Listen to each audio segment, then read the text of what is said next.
नमस्कार. मी राहुल कुलकर्णी. मराठवाड्यात हे जन्मभूमीत आहे मी आणि असं लक्षात येतंय की एल निनोचा जो परिणाम आहे, तो हळू-हळू व्यापक पातळीवरती पोहोचलाय.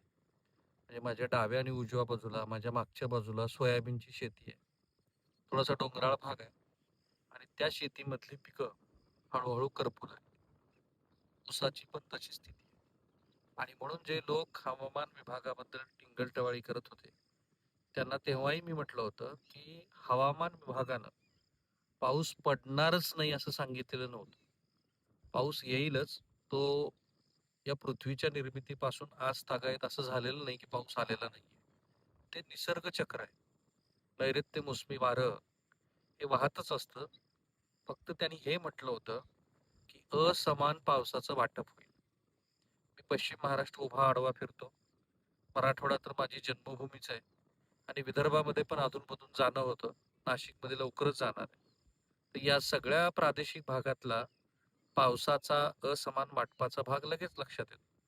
कोकणामध्ये, तळ कोकणामध्ये पावसाची सरासरी थोडीशी कमी आहे. पण उर्वरित कोकण मुंबईसह म्हणजे मुंबईला पाणी पुरवठा करणारं तानसा धरण वगैरे पूर्ण भरलंय. पश्चिम महाराष्ट्रातली सगळी धरणं ओव्हरफ्लो झालीत थँक्स टू पश्चिम महाराष्ट्रातल्या सह्याद्रीतल्या पावसामुळं उजनी पण ओव्हरफ्लो झाला. मी परवा रावणगावामध्ये एका शेतकऱ्याशी संवाद साधत जेवत होतो. तर त्यांनी मला तेच सांगितलं, की यावर्षी किमान अ, पुण्यातनं जे वेस्ट वॉटर ट्रीटमेंट होऊन वगैरे येतं खडकवासल्यात, ते आम्हाला सहज आणि सरळ मिळेल कारण उजनी धरण पूर्ण भरून गेलेलं आहे. त्याचा दबाव कमी झालाय. उजनी धरणावरती महाराष्ट्रातली 44 साखर कारखाने खास करून सोलापूर जिल्ह्यामध्ये आहेत. एक 25-30 मोठ्या छोट्या शहरांना मिळून तिथं पाणी पुरवठ्याच्या योजना आहेत. त्यामुळे उजनी भरलं हे आपल्यावरती निसर्गाचे उपकार. पण मी मराठवाड्यामध्ये पाहतोय, की मराठवाड्यातल्या एकाही जिल्ह्यामध्ये सरासरी एवढा पाऊस झालेला नाही. पिकं करपू लागलेली आहेत.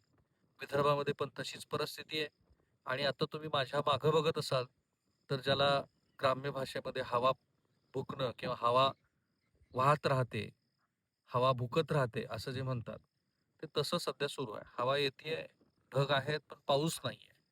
पाऊस पडलाय. खरीपामध्ये देशाचे कृषी मंत्री म्हणाले त्याप्रमाणे हे बरोबर आहे, की पाऊस पडलाय. जेवढा हवा सोयाबीनला तेवढा पडलाय. विशेषतः जे ब्लॅक कॉटन सॉइल किंवा काळी माती आपण म्हणतो. त्या काळी मातीतली जी पिकं आहेत, ती तग धरून आहेत. ती किती दिवस तग धरतील हा खरा प्रश्न आहे. काल परवाच मी IMD मध्ये असलेले SD सानप जे सायंटिस्ट त्यांची मुलाखत आम्ही बघितली. तर लक्षात आलं, की येत्या काही दिवसामध्ये पावसाची अशी स्थिती असणार आहे. त्यामुळं कृपा करून IMD किंवा तत्सम मंडळी त्यांचा काही वैयक्तिक स्वार्थ नाही. बाकीचे लोक जे काही भाकीतं करतात, त्यांचाही काही स्वार्थ आहे किंवा नाही असं मला काही म्हणायचं नाहीये. कारण मला माहिती आहे, की मधल्या काळामध्ये असे काही लोक आमच्याकडे अप्रोच झाले होते आणि ते सांगत होते, की जरा तुम्ही याची चिकित्सा करून काही गोष्टीची मांडणी करा. तर मला लक्षात आलं, की याच्यामध्ये अंतस्थ हेतू काहीतरी असू शकतो. अर्थात ते जे मला अप्रोच झाले होते, ते तसाच हेतू घेऊन आले होते असं माझं म्हणणं नाहीये. पण आपलं साधारण लक्षात येतं, की शेतकऱ्याच्या हिताची बाब काय आहे? मी तुकाराम मुंडे यांच्यासारख्या व्यक्तीचं सहर्ष स्वागत का करतो? तर तुकाराम मुंडे ही व्यक्ती जेव्हा संस्था हलवते, त्यावेळेला शेतकऱ्याला त्याचा फायदा होतो. ₹5, ₹10 तो खूप मोठा फायदा असतो. तसं IMDचा वैयक्तिक स्वार्थ काही असत नाहीये. म्हणून जेव्हा लोकांनी भरभरून धरणं व्हायला लागली, त्यावेळेला IMDवरती बरेच मीम केले. IMD आणि त्यांचे शास्त्रज्ञ कसे खोटे आहेत वगैरे सांगायला सुरुवात केली. कृपा करून तेव्हाही मी म्हटलं होतं, आताही ते म्हणतो, की पावसाची परिस्थिती मराठवाड्यामध्ये बिकट आहे. 48%च धरणामध्ये पाणी साठा आहे. जायकवाडी पूर्ण भरलं की नाही मला माहित नाही. कारण ओव्हरफ्लोच्या तर काही बातम्या वाचल्या नाहीत. वरूनच उत्तर महाराष्ट्रातनं गोदावरीचं पाणी जायकवाडीमध्ये येतं. लातूर जिल्ह्यामध्ये तशीच परिस्थिती आहे. धाराशिवमध्ये तशीच परिस्थिती आहे. बीडमध्ये तशीच परिस्थिती आहे. 2च दिलासा आहे. एक कर्जमाफीचा आणि दुसरा आहे तो पीक विम्याचा. पण फार दुर्दैव आहे, की पीक विम्याचे जे पॅरामीटर्स बदलले. त्यामुळे शेतकऱ्यांचं नुकसान कसं झालंय ते ह्या वर्षी लक्षात येतंय. कोणत्याच जिल्ह्याला पीक विम्याचा लाभ जसा होणं अपेक्षित होतं तसा मिळाला नाही. गतवर्षी प्रचंड पाऊस होता. म्हणजे मी ज्या भूमीवर बसलोय, त्या धाराशिव जिल्ह्यातल्या माझ्या मूळ गावातल्या ह्या भूमीमध्ये जे माळरान आहे तसं, इतका पाऊस आणि इतका चिखल होता, की लोक पावसाला वैतागले होते. आणि त्यामुळं कमीत कमी खरीपातली तर पिकं बऱ्यापैकी त्याचं नुकसान झालं होतं. माझं स्वतःचं ऊसाचं नुकसान झालं कारण गेल्या वर्षी जो पाऊस पडला, त्यामुळं ऊसाची जी व्यवस्थित वाढ होणं अपेक्षित होतं ती झाली नाही. अर्थात ऊसाला काही विमा मिळत नाही. पण विमा मिळालाच नाही आणि म्हणून सरकारनं हे बघायला हवं, की किमान यावर्षी तरी त्याचे ट्रिगर पॉइंट्स आहेत वगैरे त्याकडे खूप बारकाईनं बघणं अपेक्षित आहे. फॉर्च्युनेटली राज्याचे मुख्यमंत्री श्री देवेंद्र फडणवीस यांनी खूप आधीपासनं एल निनोचा प्रभाव असू शकतो हे लक्षात घेतलं आणि त्याप्रमाणे त्यांनी कार्यवाही सुरू केली.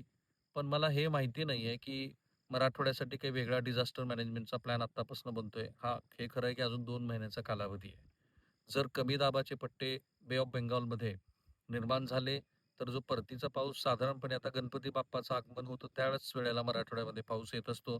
सो त्या काळामध्ये जर पाऊस आला, तर फॉर्च्युनेटली मराठवाडा सुद्धा पुन्हा एकदा तसा अ, पाण्यानं म्हणजे यावर्षी आणखीन एक चांगली स्थिती काय, की गेल्या 3-4 वर्षातल्या सलग पावसामुळं मला नाही वाटत, की यावर्षी तीव्र पाणी टंचाई होईल. पाणी टंचाई होईल, पण तीव्र नाही होणार.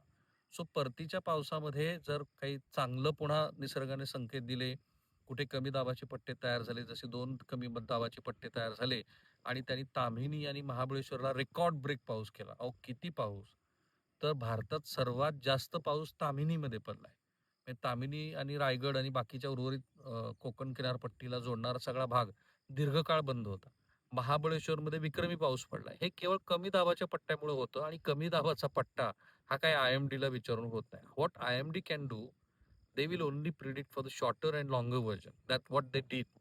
आणि मग त्यांनी त्यांचं जे सप्टेंबरचं प्रिडिक्शन होतं, त्याच्यामध्ये सांगितलं, की इट्स लाइकली की 84% to 94% शक्यता आहे, की यावेळेला पाऊस त्याचा तुटवडा 10% तरी राहील. 10% म्हणजे खूप आहे आणि पावसाचं असमान वाटप राहील. विशेषतः ज्याला कृषी झोन आपण म्हणतो.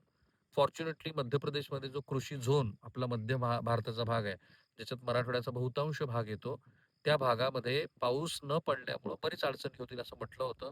सुदैवाने मध्य प्रदेशमध्ये बातम्या येतात, की चांगला पाऊस झालाय. आता तिकडे दिल्लीमध्ये पण विक्रमी पाऊस झाला. पण तो पाऊस कसा पडतोय बघा. धब-धब, धब-धब कोसळतो, मग तो शांत होत जातो. सो यावर्षी महाबळेश्वरमध्ये ते विक्रमी पावसामुळं आपल्याला असं वाटलं, की एल निनोचा इफेक्ट संपला. मित्रांनो नाही. यावेळेला एल निनोचा इफेक्ट हळू ग्रॅज्युअली वाढतोय. आय-ओ-डी इंडियन ओशन मधला जो एक सकारात्मक संकेत असतो, त्यामुळं अजूनही शक्यता होती, की आय-ओ-डी अजूनही न्यूट्रल आहे आणि स्कायमेट सारख्या संस्थांनी पण स्वतःचा जरी दुष्काळाचा अंदाज घटवला असला, तो 94 वरून 84 वरती आणलाय, तरी त्यांनी नाही म्हटलेलं, की एल निनोचा प्रभाव ओसरला. सो स्कायमेट सारखी संस्था, आय-एम-डी सारखी संस्था म्हणते आहे, की या वेळेला पुन्हा आपल्या एल निनोचा प्रभाव आहे.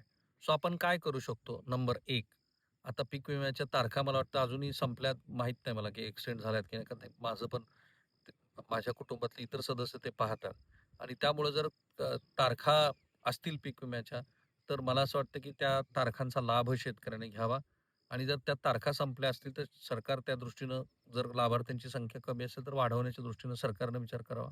नंबर 1.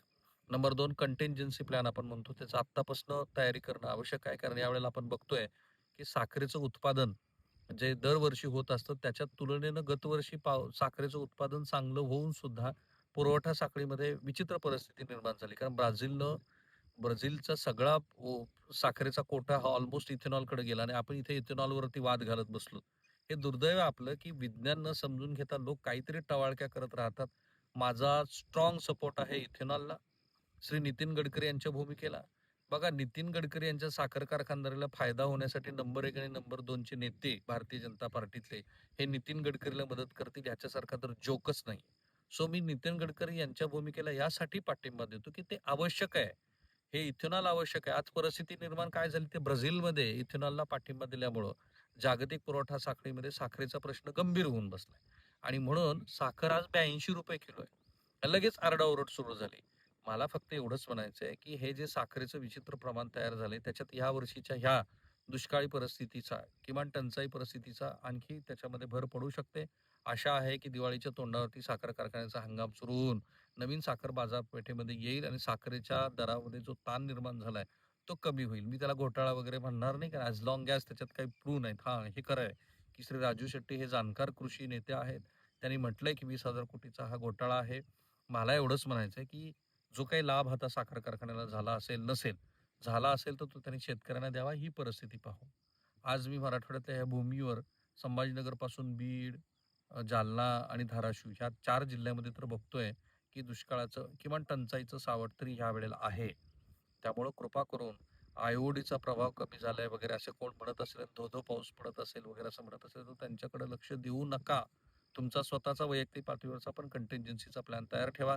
आपलं या सगळ्या बाबीकडे लक्ष आहे. जसं श्री राहुल गांधी हे झेन संवाद साधतायत, तशी एखादी झेन यात्रा पण करण्याचा विचार करतोय आणि जर टंचाईची परिस्थिती निर्माण झाली, तर मराठवाड्यातल्या या 8ही जिल्ह्यात, विदर्भातल्या बुलढाणा, यवतमाळ, अमरावती, अकोला या जिल्ह्यामध्ये पण आम्ही जाऊन कंटिन्जन्सीचा प्लॅन कसा करता येऊ शकतो, ह्या दृष्टीने जनजागृती करण्याचा प्रयत्न करतोय आणि आम्हाला आनंद आहे, की चाकणमधल्या समस्येचा जेव्हा उहापोह आम्ही सरकारसमोर मांडला, त्यावेळेला सरकारने त्याला फार सकारात्मक प्रतिसाद दिला आणि तिथं ज्या काही उपाययोजना करणं शक्य होतं ते करू शकलं हे केवळ जनआंदोलनाच्या रेट्यामुळं आणि आमच्यासारख्या माध्यमांनी केलेल्या वार्तांकनामुळं.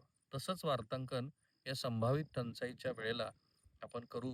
पण मी आशा करतो की गणपती बाप्पा, गौरी आणि जे काही वेगवेगळे सण येऊ घातलेत, त्याबरोबर निसर्ग सुद्धा आपल्यावरती कृपा करेल आणि मराठवाड्याच्या भूमीमध्ये पाऊस येईल. तूर्तास मी थांबतो इथे. पण आय-ओ-डीचा प्रभाव कसा दिसतोय, पिकं कशी वाळत चालली आहेत, कुठल्याही विहिरीला किंवा बोरचं पाणी वाढलेलं नाहीये, तळ्याचं पाणी वाढलेलं नाही आणि मराठवाड्यातल्या धरणात केवळ 48% पाणी साठा आहे, हे मला तुम्हाला सांगायचं होतं. थांबूया. थँक